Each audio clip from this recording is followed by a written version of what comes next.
Hello and welcome to another Out of Spec Reviews video. You join me at home with my Rivian R1T. That's right, we're in Colorado, not on a crazy adventure, but it is time to talk about some crazy adventures and reflect on the 1 year of ownership of my Rivian R1T Launch Edition.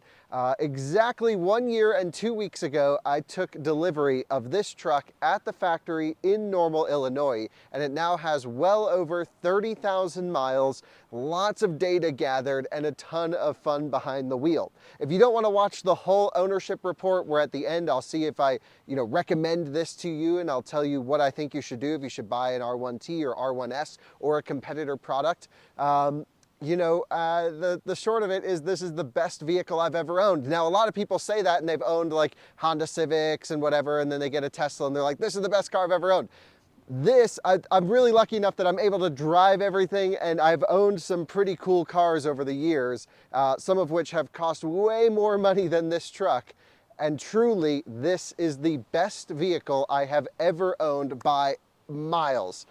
It's been wonderful. And also considering that this is the first product and a very early example of a first product, and just how awesome it has held up is really impressive in my mind. So in this video, I'm going to walk you through all of the servicing history, the things I like about it, the things I dislike about it and wish that were improved, and ultimately give you my 1 year review. It's not going to be a super long video, but I'm just going to wrap up my year for you, and then I'll tell you what's next to come, because that is what I'm actually most excited about. So stay tuned, strap in. It's my 1 year ownership review of the Rivian R1T.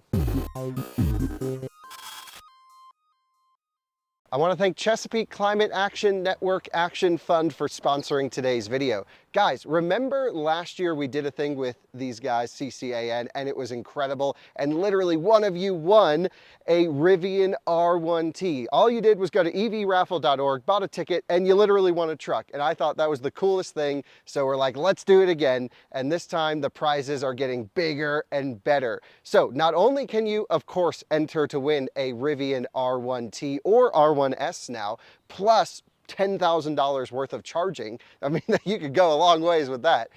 You can also choose to get a Lucid Air Grand Touring, $138,000 value right there, or a Tesla Model X Plaid. You can take your pick when you win the raffle. There's only 5,500 tickets. They're a couple $100 a piece. Again, the odds are incredible for this. I was so thrilled that one of our viewers won a truck last time. I can't wait to see which one of you gets to win one of these incredible vehicles this time.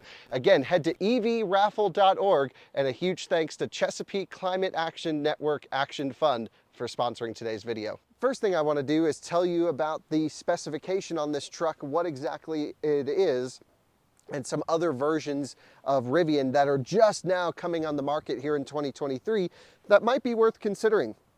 This is what's considered a launch edition truck. Essentially, it's no different to any of the other versions that have, some options on them. It's just, there's some little cladding in there. There was some extra things included with it, like the wheels were a no-charge option, the paint was a no-charge option, and they had different pricing structures for launch edition than they did for the Adventure or some of the other ones. But the specification on this exact truck is glacier white on forest edge interior. And just to give you a sneak peek of the interior, it's this sort of green interior, and I want to talk a lot about this interior. And the way I got this truck, some of you know, was sort of a pre-gear shop situation where Rivian had a bunch of trucks unsold that would go to employees or friends of employees or things like that. And most of my friends got their truck this way, and I was like, oh, cool. Well, let me get in on that action. And I did. And lucky enough, a friend of mine got me in the queue, and I was able to get my truck. Now you can get your Rivian right away. They did a same-day sales event in Normal, Illinois. No reservations needed or anything like that. They are readily available in this configuration, which is the large battery pack quad motor configuration. So just a little bit more on this truck. It is it was really the only option that I could choose from, and it really was the exact opposite of what I wanted in a Rivian R1T. I wanted limestone on Ocean Coast, which wasn't available at the time, on the 20-inch all-terrains with the skid plates underneath, full off-road spec, and this is like full sport spec. It had the 22-inch sport wheels, it had no underbody protection, but again, the Launch Edition came with some really nice things like the power tonneau cover, which has proven to be a disaster for many owners. Mine, surprisingly, is still working without a problem. And actually, I think it's gotten better in recent times now that it's warming up outside. So again, we'll talk about that when we come to the back. But the specification on this truck really has grown on me, and I actually like it. I really didn't want a white one. Our review truck was a white one. I wanted to differentiate this. I still think we'll wrap it in a livery and a out-of-spec theme, adventure theme, as we work on this build-out process, but it's been truly great. And a little bit of a blessing in disguise have been these 22-inch wheels compared with the 20-inch all-terrains. You see, I've done quite a bit of off-roading on these wheel and tire setups, specifically when I had the Nokian Outpost AT tire on here, and there will also be Nokian Outpost NAT versions coming very soon in all Rivian sizes, I believe, built in America, which is going to be super exciting. You know, really nice, aggressive, all-season, all-terrain tire.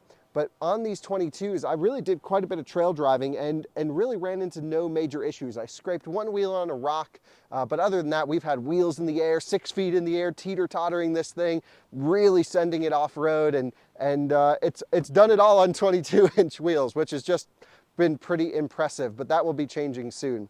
The other reason I'm glad I got the 22-inch wheels, really not for the all-terrain stuff, but it's the compromise of on-road range. You see, we did a video maybe 6 months ago, something like this, where we compared the 20, 21, and 22-inch Rivian wheel and tire combinations, all side by side, same conditions, same day. And what we learned was that the 20-inch wheels, the all-terrains, are the least efficient by far, and that's really a tire selection. And that definitely chugs the juice. Whereas the 21 road tires and the 22-inch sport wheels and tires were actually fairly close, only maybe 2 or 3% in between them. And I really like the way these look, and I've been very pleased with the tire selection. And yeah, so I think this is the best compromise, and not enough people select the 22s in my opinion. Everyone gets the 20s and then drives it on the street 99% of the time, and you get worse tire wear, worse range, worse performance, worse handling. Really only get the 20s in my opinion if you're gonna go hardcore off-road, which is the future plans for this truck. So on the wheel topic, you know, we'll come to what's to come later on in the video. So on the specification, I've been okay with the wheels. The green interior looked terrible in the configurator, but when I saw it in person, it's almost a little bit more gray, and it really doesn't bother me much at all. We've done a comparison of the green to the Ocean Coast to the black as well on this channel, but I really like the combination of everything. You can see I have this sort of green texture, really nice rich wood, and then the black accents everywhere. The one thing I wish the truck had instead of green would be a black dash and a black headlight. I think it's almost a little bit too much green to go with the green headliner up there. But I have to point out a couple things that really drive me nuts in cars, which are sort of folding or rippling of the edge of the seat with leather, and also dirty steering wheels. Now, I typically stay on top of cleaning steering wheels and cleaning seats because it's just a pet peeve to have a greasy steering wheel, but I have to say the material choices on the steering wheel has made it very easy to clean. It hasn't gotten that shiny. It's due for another cleaning, but take a look, get up in there close, and you'll be able to see just how nicely kept that steering wheel's been. And again, it's been a year as a daily driver. I've loaned this vehicle to friends. More impressively than the steering wheel is actually how the seat has held up. This has to be the hardest wearing seat edge I've ever seen, ever. I sit on this edge. Unfortunately, I always try and get up and over, but I'll just demonstrate how I get in the truck. Because I don't use the kneel function, when you put it in park, it drops all the way. I'm just worried about wearing out the air suspension components over and over, raising and lowering. I get into the truck and you can see I have to sit straight on the edge, and then I can pull my leg in and then I can move over. So literally every ingress and egress, I'm sitting and putting full pressure on this edge, which hurts me to do it. But what's impressive is there's no rippling here. Like seriously, come back in and get up close. This is probably the most impressive seat material I've ever seen in automotive. Some of you guys know I just bought that Polestar 1. The Polestar 1 has well under half the mileage of this, and there's already 2 distinct ripples in that seat. and we are so careful about not sitting on the edge. Very impressive, hard-wearing seats. In the back seat, we've thrown the dogs back in here, taken them on road trips. We use it as a utility vehicle. We've done nothing to protect the interior, truly nothing, just the occasional wipe down with leather cleaner. No conditioning, of course, needed because it's a synthetic material. And, you know, everything is looking top notch. Alyssa, can you think of any interior blemishes that we're missing? The only one that we've ever had is that actually our headliner was coming out. And you can kind of see a little bit of a blip right there, but it was fully out, but they fixed that in a service appointment. Yeah, so just a headliner alignment issue after delivery is what we noticed, sort of a build quality thing. But the actual seating materials have been perfection. Oh yeah, they've been completely fine. Yeah, very impressive with how well this truck is held up from an interior perspective. Also, a friend of ours, Brandon Flash, who has the Ocean Coast interior, he's actually selling his truck. His interior's held up pretty well as well. So I think the general consensus is like, whatever Rivian's doing on their interiors, if everyone else can just copy that, be amazing. How is it that a first run automaker, this is their first product, has such a great interior? I have no idea, but truly impressive. Around the back of the truck, I mentioned I have the power tonneau cover, which the truck just locked itself because the phone recording this got a little bit far away. Maybe we'll wait for it to automatically re-unlock in a second. The phone key is a little bit annoying. Here we go, now it is unlocked. And I actually think it's gotten more annoying as time has gone on. Now it doesn't sound great, it doesn't go in super smooth, but the tonneau works. And I'll cycle it back again just to show you. Now on new production trucks, they are actually not shipping with a power tonneau. I believe the manual slide-in tonneau has just started to come in to market, and so that's coming, but I love this feature. This is one of my favorite parts of the entire truck, hitting a button and having it slide in. I think it's a real shame that the newer trucks don't have this, and if your tonneau cover breaks, Rivian doesn't have a fix right now. They claim it's coming soon, but they just, you know, if yours breaks, they push it forward and disable it, so then your bed's always open. And that's not great for efficiency. It's not a huge difference in efficiency. Perhaps we'll do a video one day, not on this truck because I have all the racks and stuff, but showing the difference. Ultimately, that's one of my favorite parts of the truck, power tonneau. When I need to put tires or big things in here, I can open it. When I want it closed and everything protected, boom, it's protected. We'll get into all the servicing and everything like that, but the bed size has been a point of contention for me. It's only a 4 and something foot bed. It's a little bit too small for what I need, actually. So, you know, I've never had a pickup truck that I've owned. I've always borrowed trucks, or like my dad's always had trucks, and, you know, I would just be like, we gotta use the truck for that kind of stuff. But at least here in Colorado, we've never had a truck.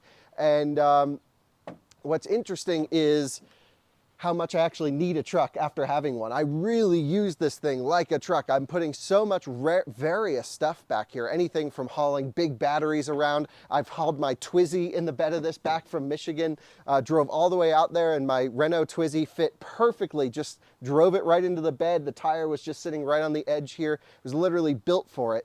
And, you know, it's been wonderful to have a truck, but I wish I had more space. F-150 Lightning or Silverado EV to come has way more space in the bed, and that's what you get with sort of a in between a mid-size and a full-size truck. This is a much smaller vehicle than Lightning, much smaller vehicle than Silverado EV, and you know, the compromise here is you just have a little bit less storage in the bed. Actually, the truck just locked itself again because I don't know why, but the phone key is really annoying. It unlocks and locks constantly. If you just come back closer, there's two really nice functions in the bed that I want to discuss that I use more than I expected. And the first is actually the onboard air compressor. There we go. The onboard air compressor is right here, and I use this to fill up tires all the time. And it's really nice. I have a hose with a tire filler. You can use it for whatever else you want. I can dial in the pressure that I want, hit start, kicks on a compressor. It's blowing out air right now. Absolutely wonderful. This did fail at one point. They replaced the compressor. I think what happened was I drove through a big water hole or a mud hole of some kind. Water started coming out of this thing and it seized the compressor. That's my guess. Rivian wouldn't tell me exactly what happened, but that's what I think happened. On the other side, this panel right here is another one we get a lot of use out of. And there's about 4 120 volt outlets on this truck. They're NEMA 515s, not NEMA 520s, but it's really nice to carry power with you where you're going. Again, one thing I would have loved to have on the truck was a 240 volt NEMA 1450 outlet, a full RV plug where you could just plug in a 50 amp circuit to this thing, charge another vehicle, have a buddy plug for an RV, have some serious output power. The problem is the Rivian's inverter, I believe, has a floating ground. So most even EVSEs or electric car chargers can't actually charge on this. They show a ground fault. And I have a few that I've either hacked or some other units out there that ignore the ground fault as they shouldn't, but they do, and I'm able to charge on them. But it's, yeah, really kind of a weak onboard power system here. I hope they have an upgrade in the future where they give us, again, 240 volt power. Both Silverado and F-150 Lightning only do 7 kilowatt out, which is a 30 amp connection. I really think Rivian and everyone else should go to a 50 amp output. I mean, even do it through the J1772 port or the future NACS port, which we'll talk about as well on this truck. Just give us some juicy power out. You know, we got 125, 126 kilowatt hours usable in this truck. Let me pull the energy out and do what I want with it. That would be a huge benefit rather than just the little wall outlets. The 2 wall outs back here, by the way, there's another one in the gear tunnel and there's another one under the screen.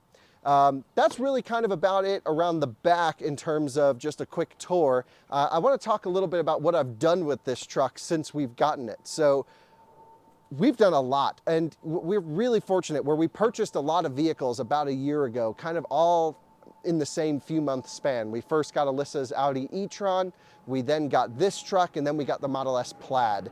And out of those 3 vehicles, I think we've driven the e-tron 5,000 miles. Like, it just kind of is around town, move the dogs around. We drove it across the country to get it back here. We have another big trip planned with the e-tron coming up soon, but that's Alyssa's daily driver, and yeah, really not much driving with that. We haven't done many videos with it, but a 1-year ownership report coming on that soon.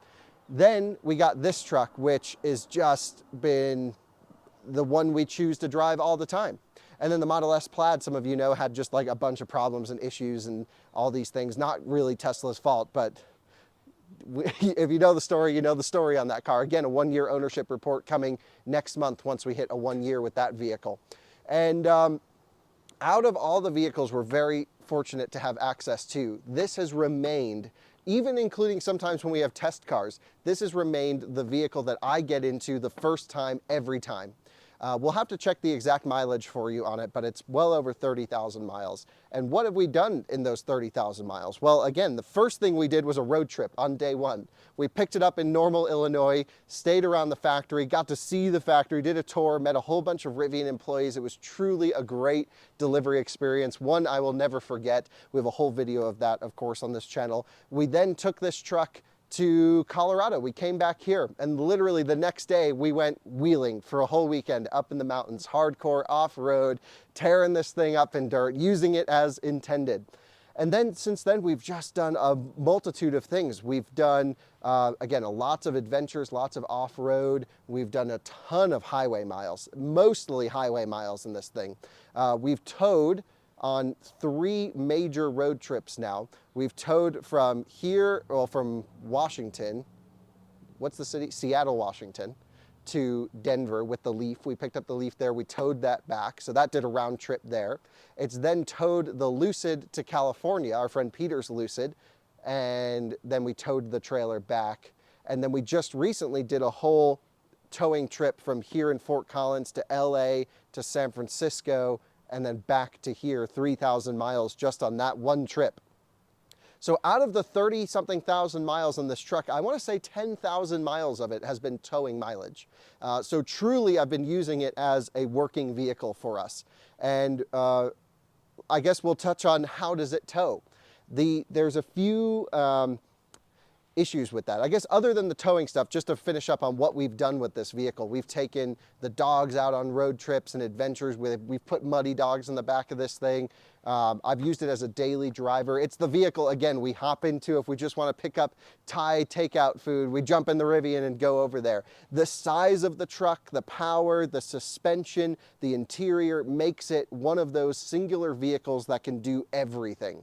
And truly, this is the one vehicle that can do it all. The spider web of capabilities is amazing. And I'll finish up on that point here in just a moment. But let's talk specifically about towing, just because I've done a ton of towing with this truck.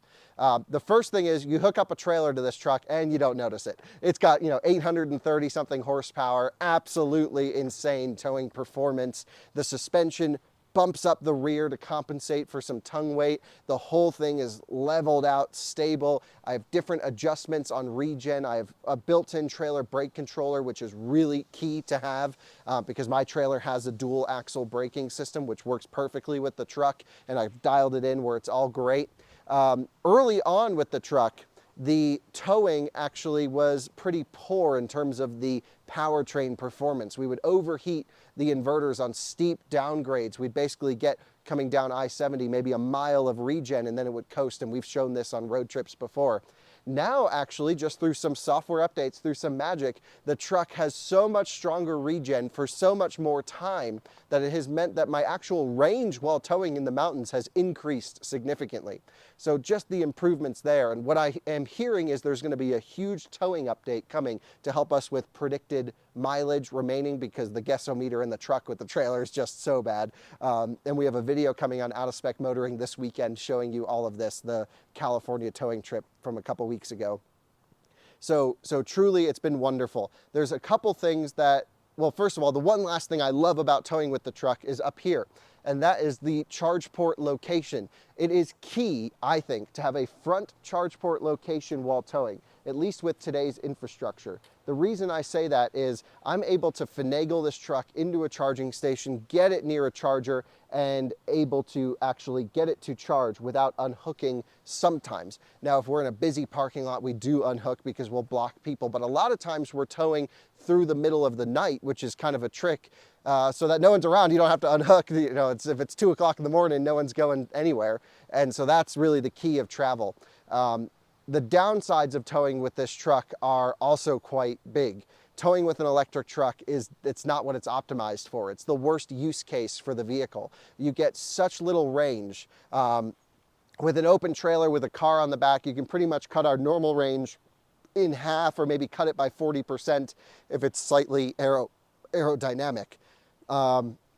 So the range isn't great while towing because, again, we only have 126 kilowatt hour usable or so compared to Hummer EV. If you watch the all-electric family show, which great show on YouTube if you're curious about camping and towing with electric vehicles. We love those guys. We're friends with them. They just got a Hummer EV, and just having that 212 kilowatt hour usable battery pack in that truck shows how much farther they can tow than we could ever dream of with this. So keep an eye out for my Silverado EV reviews coming next week. I think you guys will be pretty impressed with all of that. But of course, time will tell to see what you think about the specs on that truck. Back to the Rivian. More importantly than the towing performance is the charging performance while towing. You see, when we're towing with this truck, the truck's under load. We're big power output, big regen hits, and we're pulling into chargers low, and we need all the power possible, and we're doing these deep charges. And this type of usage on the vehicle really heats up the battery pack. And we'll get to the actual battery pack heating issues as one of the things I dislike on the truck, but the charging performance is truly a hindrance while towing. Because it hits thermal limits very quickly, we have derated charging sessions often, and it really extends the time of towing. So that's kind of what we've done with the truck. We have towed with it, we have off-roaded it, we have daily driven it, I've used it as an airport shuttle, we've done everything possible. And again, the real key takeaway here is we have access to a ton of vehicles, test cars or ones that we own, and this is the one that I just have fallen in love with. And it's the tool that I almost can't live without at this point, or at least a vehicle like this. Having the gear tunnel for storage has been amazing, just to put little knickknacks and wiring and whatever we want to put in there has been great. I really wish Rivian came out with the camp kitchen, but unfortunately it hasn't. But we know of at least 3 companies working on an aftermarket camp kitchen solution, so I'm sure we'll see something coming very soon there. So let's get into what I like about it and what I dislike about it. And first of all, what I really like about this truck in general is the culture and the brand and the community and the enthusiasts and the people that you meet driving a Rivian. Here in Colorado, we're one of the larger states, or the states with a larger amount of deliveries. Pretty much, you know, there's probably 10 Rivians just in our neighborhood here, and we all have gotten to know each other, and you know, you see Rivians at chargers and you start talking to everyone, and we're all in it for the same thing. We all wanted a pickup truck that's electric, that's adventurous, that's not as big as an F-150 Lightning, that has, you know, full true off-road credibility with this crazy suspension system. And just meeting the people, being in the forums, talking to people at Rivian, at the company.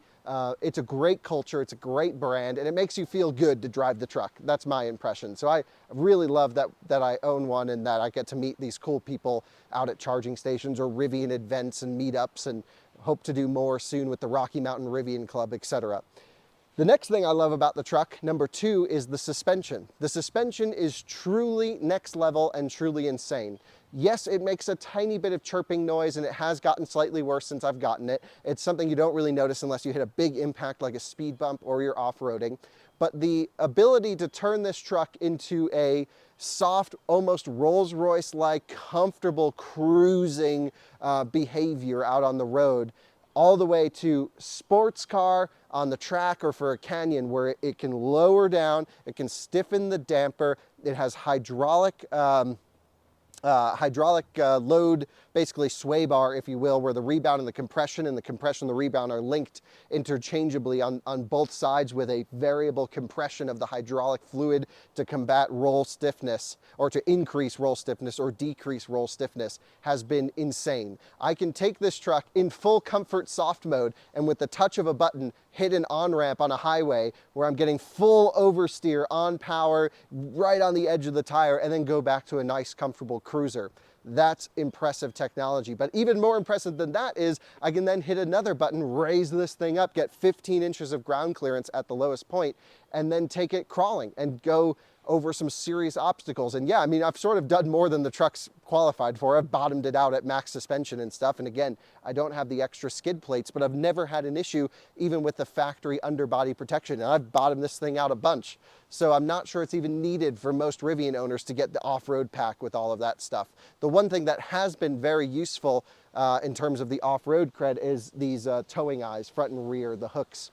We've towed vehicles out. Our Leaf unfortunately got bricked at a charging station, and I ripped it out with this truck, and just having the ability to pull and tow and, you know, hook up a recovery strap and pull someone out with this has been wonderful. I really hope someone comes out in the future with a metal bumper and a winch option. I know it's going to be a pain in the ass to engineer all of that, but that would be truly wonderful.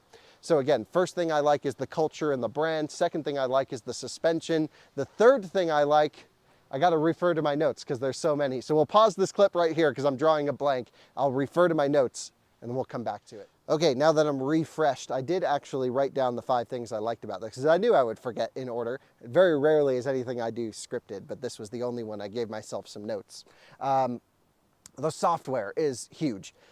This truck, when I bought it, was good, but it needed a lot of optimization, and actually still does. But every 2 to 4 weeks, this truck improves significantly.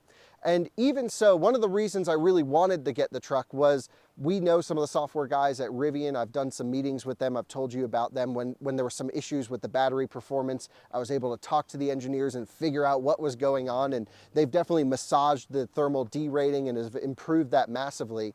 But the ability for them to basically, and their willingness to listen to our feedback here at Out of Spec, your feedback as Rivian owners or potential Rivian owners, listening to feature requests, and constantly browsing Reddit, the Rivian forums, Rivian stories, watching YouTube videos of these trucks, and understanding what the consumer wants in their vehicles. And they own R1Ts or drive them as well, so they're fully immersed as well. And including useful new features on a consistent rollout basis has been next level. The only other company I think that has come close to Rivian in terms of listening to their consumers have been Tesla.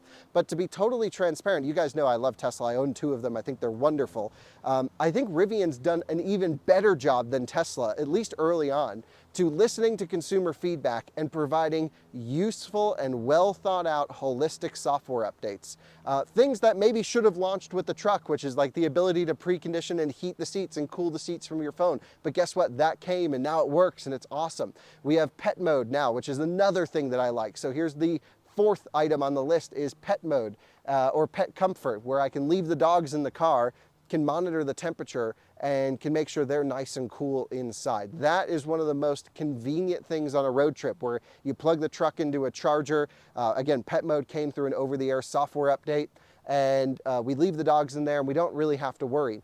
Only one time did the truck ever have a fault and shut down, and that was actually I shut the truck down, where I did a hard reset while I was in pet mode because we were having issues with a certain brand of charging stations, which is a topic for another day.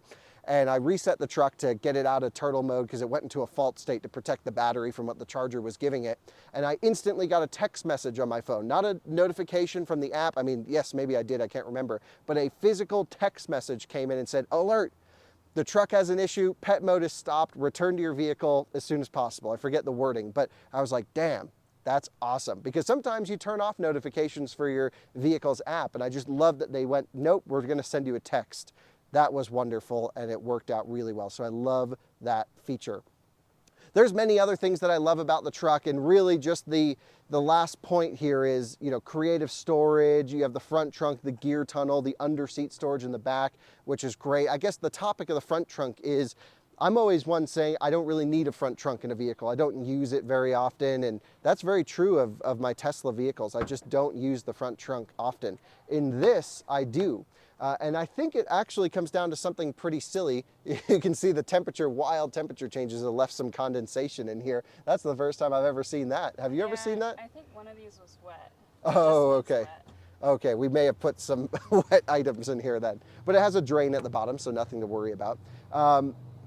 I think the reason I use the front trunk in this vehicle so much more than I do in my Model 3, as an example, is the power front trunk. I know it sounds so silly, and it's easy to open and close the front trunk, but at least I can walk up to the truck, hit a button, throw something in there, and then walk away. I think that plus the size of this makes it super useful. Now, I do have one wish on the front trunk, which is I kind of wish the loading height was lower. Sometimes I have heavy items I got to lift up and over to get in, whereas like F-150 Lightning has a big cutout down here and the whole sort of grill moves up with the hood. I think that's a better design, but I still use this all the time, and it's really opened my eyes to the value of a front trunk in an electric vehicle, specifically a powered one. The Lucid is the same way, Lightning is the same way. Others coming down the road will have this as well. And I think that transforms the truck. So what don't I like about the Rivian R1T? I guess before I tell you that, the one last thing, the thing I love about this truck, and I've said it multiple times in this video, is it's the one vehicle that can truly do it all. It's a sports car, it's an off-roader, it's a comfortable cruiser, it looks great on the trail and pulling up to a nice restaurant. It's sort of, again, the one package that can do it all. The next the next topic is what I don't like about it. And the first thing, which is maybe gonna shock some people, those who own Rivians and do hardcore stuff with them understand this. I don't love the 4-motor system, the quad motor. And it's been kind of an issue with me since the review truck days, and they've definitely massaged it and refined the software over time. But I think the 4-motor system isn't all it's cracked up to be. First of all, there's pretty big thermal limitations on it. We're gonna see a Rivian running up Pikes Peak this weekend and talk to those guys, and I'm really curious to see how the thermals are performing for them. So stay tuned for that video to come. But I notice when I drive my truck hard, I can get it in turtle mode in just a few minutes. You know, if I'm on a canyon road and I'm wide open and then regen, coming in, really working it, I understand I drive quicker than most people in these types of situations, and I'm on the edge of what the truck's capable of doing, but it just goes into thermal derate very quickly. The next and more important topic, I can live with the thermal performance of the motors because I never run into thermal derate while towing. Again, they improved the regen characteristics going down steep grades. I think they've done a lot to optimize this system. But my main issue with this system is when I get into a hardcore off-road rock crawling situation. The system is great when movement is on. It does some cool torque vectoring stuff. As long as you're moving, 5 miles an hour plus, I really have very little issues with the system. Sometimes you got to tell it what you want to do, put your foot, hard down to make sure the motor gets the power that you want. For example, I had an issue where I was driving on sort of hard-packed ice and then slush mud. So two completely different surface types, one on the right side of the vehicle, one on the left type of vehicle. It's called a split mu surface.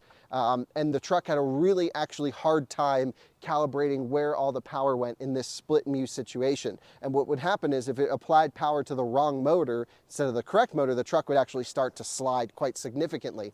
And I was about that far off an edge of a major cliff. And that's when I was just like, okay, I want a locking diff here because like life is on the line. I need the power to get to the wheel with traction. And I wish I could have just had a physical locker and not waited for the software delay to figure out what mode or where to send the power.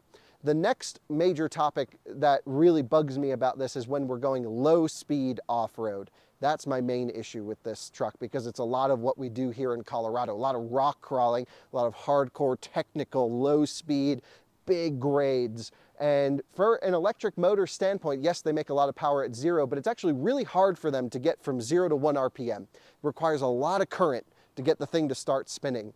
And they run out of steam down low. Let me give you an example. I'm crawling up, the front left tire and the front right tire sink down, and basically that leaves that the front passenger and rear driver wheel, they're the ones that are buried up in the wheel well, they have the traction. As I apply throttle, it will leave the wheels without the weight on them spinning, and they're going, and the truck recognizes, oh yeah, well, we're not going to spin them to 100 miles an hour because the truck's not moving and they're going, so they let them go. What would typically happen in a vehicle with lockers at that point would be to lock, cross car, you would lock your axles so that if this wheel's spinning and that one's not, you'd have maybe a limited slip diff or a locking function where that if you apply power, the excess power from this wheel would essentially be transferred to the other side, and you could crawl up your hill very easy. What happens in this vehicle is you're applying throttle, throttle, throttle. The wheels without traction aren't doing anything for you. They're just spinning up in the air. And the wheels with traction, the system isn't sending enough power to get me up and over the hill. So what you have to do is go really hard throttle, way more than you would find comfortable crawling. And occasionally what I find is if I floor it, then it takes a second, it figures it out and gets up. And sometimes, even if I'm just pegged at wide open throttle, on a relatively easy incline, the truck just has not enough power to get up and over an obstacle. And that's why I really want lockers on this truck. Some of it has to do with software. Some of it has to do with truly there's just not enough power for a single motor to get this truck unstuck up and over an obstacle at 0 RPM. So in those situations, what I have to do is back up, get a little bit of a rolling start, bump the truck into some rocks, which is fairly abusive, and then I can get it up and over and going. And I really did a lot of videos on this. We've done this with R1S off-road. I've explained this many times. There's only so much that can be done with software, and they have done a lot, and there's different drive modes and off-road mode profile that you can put it in. For example, Rock Crawl has the most aggressive, almost locking-like software, and that's what I tend to drive this thing in these technical situations.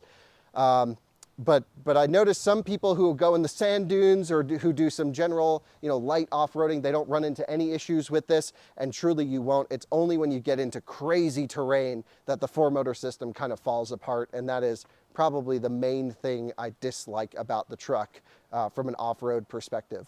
The number 2 thing that I don't like about the truck has to do with the battery pack and its charging performance. I touched on it earlier when we were talking about towing. But there's a couple things going on here. First of all, the truck only has a 212 kilowatt peak charging rate. 221 kilowatt peak charging rate is the most I've ever seen go into the battery on this vehicle. For a battery this big, my Model 3, as an example, has a battery pack half the size and can peak at 255 kilowatts is the most I've seen on that vehicle.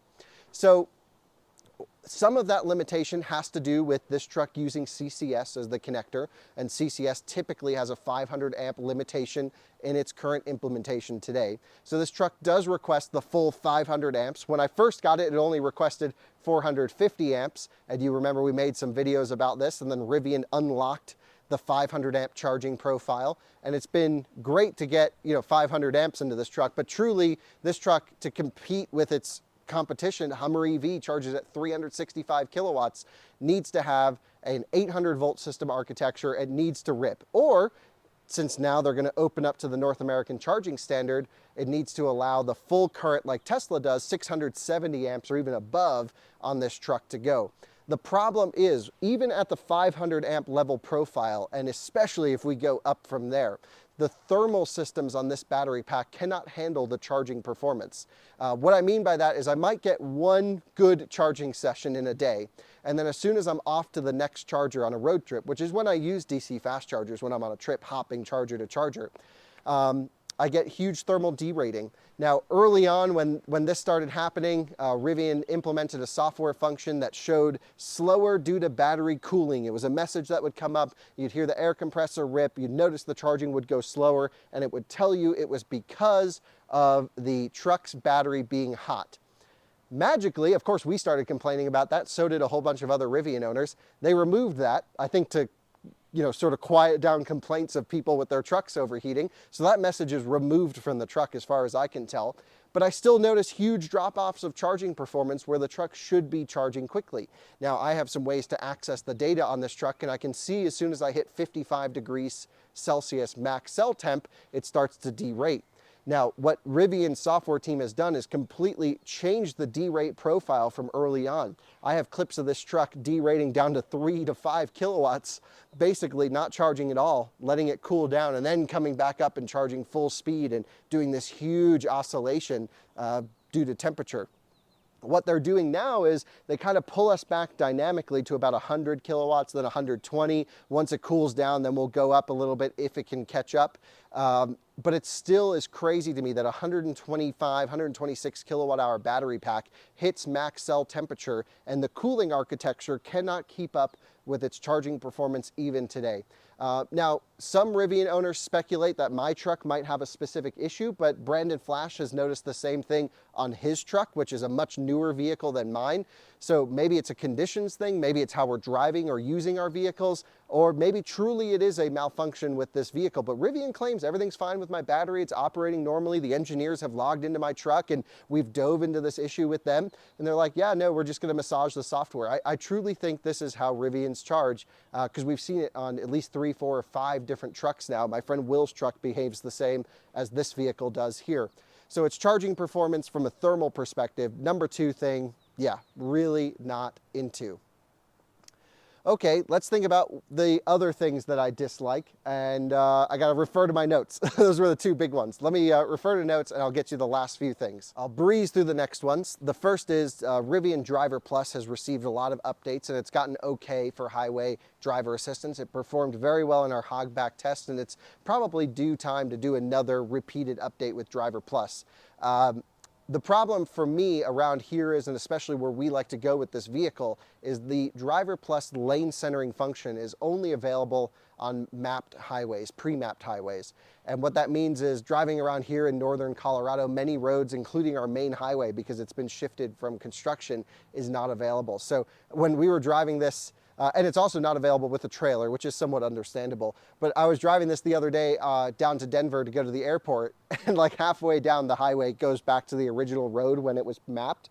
And I was like, whoa, this thing has driver assistance. Totally forgot. It's probably been 10,000 miles since I've used it because I've either had a trailer or I've been driving on roads without pre-mapping. It depends on the area of the country you live in, where you go. But for me, I really wish they would just look at the lines and stay in the middle of the lines regardless of pre-mapping. I'm not a fan of systems that require pre-mapping personally, or at least do it like Ford does it, which is they do lane centering everywhere with Blue Cruise, but hands-free lane centering in areas that are pre-mapped. That's cool because you at least get the benefit of lane centering wherever you go.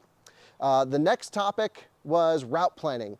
And I think we all have heard the news that Rivian's going to be buying a better route planner and integrating better route planning in this vehicle, but its route planning truly needs a lot of work, needs some more customization. It needs to allow me to get there at low state of charge. It needs real-time station information piped into the system that's reliable, and that is all great. The next and the only final thing that I dislike about the truck, and I really hate to put this as a dislike because it's not truly a dislike, but I just wanted an excuse to talk about this last item. It's the Rivian Adventure Network. The Rivian Adventure Network, Rivian promised everyone, and we were all early on, I just did a video on this, like no way you can build them out that fast. They promised that they were going to put in chargers in huge numbers in places that would allow us to go and enjoy our trucks. Some of them would be off-highway corridor locations. Some of them would be adventurous locations to get us out on the trails. There's only like 10 Rivian Adventure Network sites right now. And to be honest, they're great. They're very reliable. I mean, I have some issues with the layout and stuff. I made a whole video about it, but the one great thing about them is many of them have trailer pull-through sites, so we take advantage of those whenever we can. But the downside is they're not like near trails or anywhere we would want to go off-roading. For example, Moab, huge, glaring, red flag. That should have been the first spot to put a Rivian Adventure Network charger if you were me. Out here in the West, we all go to Moab to go hardcore wheeling out in the desert, out in Utah. It's wonderful. There are no CCS fast chargers in all of Moab. There was one, it's offline, broken, and not fixed. And Rivians want to go there all the time. That's what this truck is built for. Almost impossible to get there, drive around, and not have to have a hotel with a level 2 charger or a campsite. So the Rivian Adventure Network, I hope, gets built out in more rural areas, in places that will allow us to go where the public networks won't let us go. And that's that. Okay, so the next point, before we get into what's to come and service costs and everything, which is Rivian adopted North American charging standard. They adopted the Tesla charger. Let's run around to the front of the truck where we can talk about some charging stuff. And I'm so thrilled that Rivian has gone in with Tesla, as everyone I'm sure will in my impression at some point. This will be the old connector type. And Rivian tells me that we'll be given an adapter and we can purchase additional ones in the gear shop where I can plug, basically a magic dock, the Tesla supercharger into an adapter and into my CCS port. And this is just huge news. Couldn't be more thrilled with it. And I just had to give props to Rivian that I'm so excited that finally we will have a place to reliably go and charge our trucks, because a major downside of the vehicle and all vehicles who rely on public networks are you can't rely on them. When you go on a trip, it's a little bit of a gamble. It's always an adventure. You might be able to charge your truck, but you may not get high speed, or you may have to deal with, again, derated or broken chargers very often. With the Tesla experience, there's going to be way more chargers, way more locations, and I just can't wait to be able to take this to superchargers. It's going to make my road tripping so much more premium. Okay, service costs on the truck. What has happened to it since day one? It has been in for service 5 times in the last year. And let me get you the exact mileage on the truck because we haven't talked about it yet. So if you hop in on the passenger side, we'll show the screen as we discuss the mileage. And interesting update just happened here. As we're talking about software updates, the truck says, hey, system update ready to install. So I can go to, let's see, about, where is the system updates one? Vehicle, connect. Well, hold on a second. Software has usually got its own menu. Data privacy, driver's keys, apps, vehicle, updates. I must have missed that. Make sure you're not plugged into a DC fast charger. This is just an example of what you get with Rivian. For example, how about this? I was just literally in this video complaining about route planning.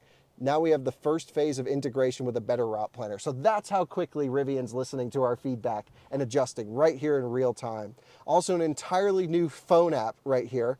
Driver seat and steering calibration. Let's see. Quicken response in hot ambient conditions. Let's see. That's very cool. So heating and cooling improvements. Look at that. Driver plus improvements. Improved, no longer shutting off okay, so it no longer shuts off when you go through toll booths. Just amazing. Lots of little things. So really, this is what I'm talking about. They just listen to the drivers, listen to the consumers, and this video hasn't even been posted, but here we are, better route planner. So we'll take that off a negative. Love that. What I came in here to show you was the actual road tripping situation, or the mileage situation. Now, Rivian used to have a tab here that would be all about trips and distance, and they've moved it into service and about, which is like a settings and about, which is a really, I would say, terrible place to put your stuff for this, I think. So because we've done so much towing, you can see we've averaged 1.5 miles per kilowatt hour over our 33,316.3 miles. That is very poor efficiency, but keep in mind, a ton of it has been off-road performance driving or towing. When I have nothing on the back of this truck, I get 2.1, 2.2, 2.3 miles per kilowatt hour easily. But again, a lot of our driving's high speed out here. So this doesn't shock me how poor the efficiency has been. Again, with a lot of it towing, we've put in 17.5 megawatt hours through this battery pack, and just amazing to see all of this. There was a period in time where this trip wouldn't calculate the energy properly. So we have to do the math on this to see if the total energy consumed is the true number or if it's slightly lower than what it should say. Maybe they went back, retroactively fixed that. But Trip B has been lifetime since we left the factory, and there we go, 33,316.3 miles in 1 year. Now the servicing has been pretty interesting, and may as well go for a drive while we're not just sitting in the parking lot. And the servicing's been interesting in the sense that there have been 5 service visits for this vehicle. And the first couple service visits were, do you want to get buckled up, Alyssa? Yeah. Okay, so camera work, nice. Nice. I always put the truck in high to film it or take photos because I think it looks better with the suspension just slightly raised. Let's talk the service. The first couple service visits were fixes from the factory. The truck was new, it was a brand new production line. Again, we had a little bit of rattle from our speaker here. Headliner didn't totally fit. There was, I can't even remember what was new, but we talked about it in our 6-month or 10,000 mile ownership update, something like that, going through a lot of those service visits. I can't actually access my older invoices. I'm sure Rivian could send them to me, but I wanted to prepare all of this for you, but my app wouldn't show me what they've actually done to the truck, so I'm not sure exactly what's going on in there. But really the only repetitive service issue I've had with the truck that hasn't been like a trim or alignment change or something just to get the truck in spec. The repeated problem has been the half shafts on the 4-motor system. Again, we come back to the 4-motor system as being a slight problem. And having a sort of clicking half shaft situation where they're almost rocking within the teeth on the hub side is, it was really just annoying to drive the truck around town because you'd back up and go clunk, you'd go forward and go clunk. And I had them fix it once, and then it came back a few thousand miles later, and then I just had them fix it again. I got the truck back, maybe just before our towing trip, and they included a new washer in there and a permanent fix, and that's been truly wonderful. Most of my servicing has been me bringing the truck down to Denver, about an hour away, to have them work on it. Now the truck has to go down there for suspension concerns. I did have a suspension concern, and they actually replaced my front left strut that they said was slightly leaking. They also replaced my air compressor on the suspension, as well as the accessory air compressor for the accessory plug in the back. So I have a lot of new suspension components here under warranty, which I'm not complaining about. I think that's great. It helps me because I'm going to keep this truck for a long time. It helps me extend the life of those components, if you will. And I would say the overall service experience has been, sort of next level, just the best service experience I've ever had. Now, you could say, yes, the Rivian people know us and know we make YouTube videos and know you guys watch them. So is that why we get a good service experience? I truly can't tell you. I would say overall, when I go down there, everyone's super nice. We can nerd out about cars as car enthusiasts. They take my truck in, they make sure it's right, and then they give it back to me. And that's all I can expect or ask for from a servicing experience. I have the similar situation with Tesla here locally. They're amazing, but when I talk about bringing my Mercedes Sprinter in for service or Alyssa's e-tron in for service, they're disasters. They don't understand electric cars. They don't understand the Sprinters. They're just so difficult to work with from a servicing experience that, it's truly amazing how the startups have pioneered the better service experience only from what I can share, from what I've seen and what I've experienced. So they've been great. They've come up to my house once, which I thought was a cool situation where they have mobile service. They always offer, but I'm like, I'm in Denver all the time anyway. I'm like, I'll bring the truck by, and they have loaners or rideshare credits that we've used a couple times, the rideshare stuff. Because we have other vehicles, we try not to take loaners and things like that. So they've always been great, and we've tried to be as easy to work with for them, and they've been great to work with from our side as well. One time though, I got a call from a Rivian tech who happened to be in my neighborhood working on a neighbor's truck. He's like, "Oh, hey Kyle, I see your truck's on a list. It popped up that your home address is nearby. Do you want me to fix your recall, which was on a seatbelt issue in the back?" And I wasn't even home. I was like, I forget where we were, but I was somewhere, not near here, a flight at least away. And I was like, "Oh yeah, dude, go by the house." I was like, "I'll unlock the truck mobily. You can go in and fix it, and then text me when you're done and I'll lock it." And that's exactly what happened. And it was great. I never was impacted in any way at all. So that was one of the 5 service visits there. It didn't even impact my day. So I can't say enough good things about Rivian service and the people there and their process to log everything in the app. It's been truly wonderful. And the truck feels solid. Like, again, 33,000 miles in a year of pretty close to abuse. Like, we use this truck as intended.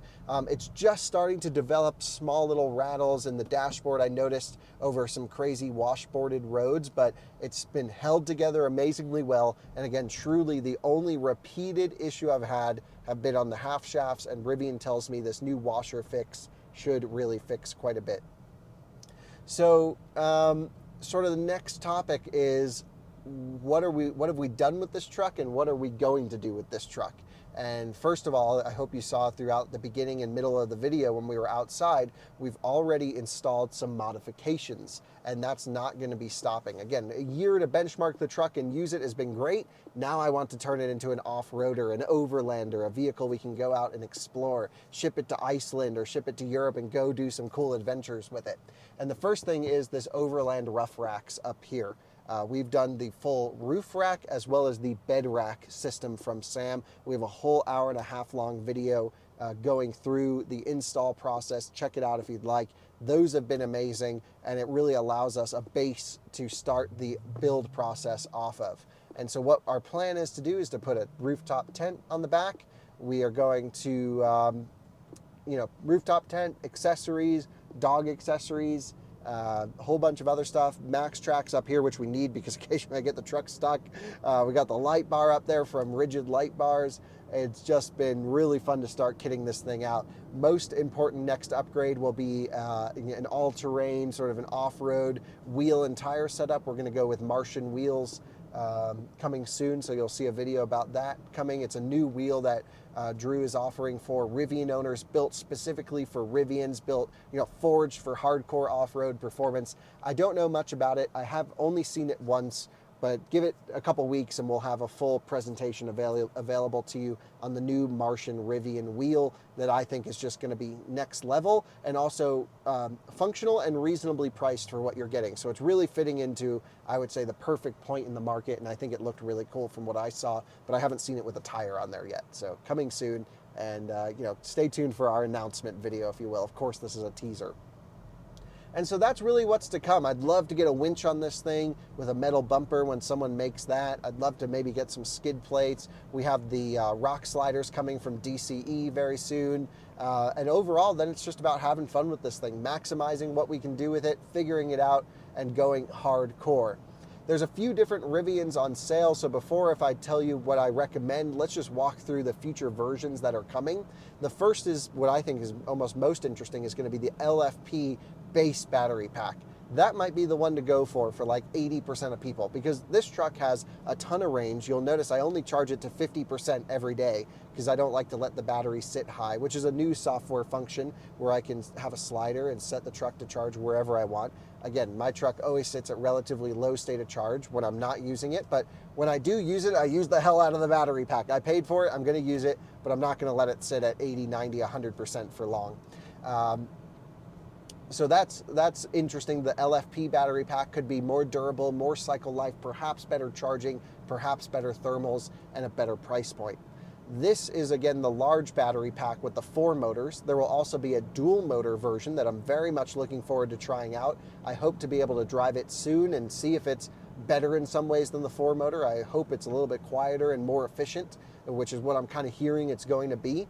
Because these motors do make some noise, which I like, but like my mom is not looking for a whole bunch of motor noise in a R1S, as an example. So I think that's going to be really interesting to play around with. Also, sometimes the forward collision warning is a little bit exuberant.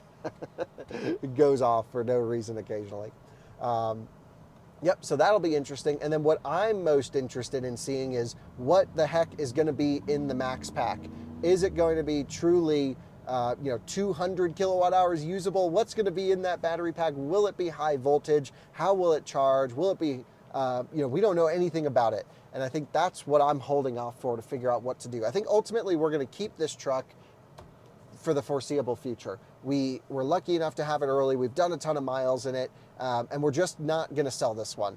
But I have a reservation in for a max pack that it's just been sitting there for a long time, that we may choose to go for if it is truly that much better than this truck.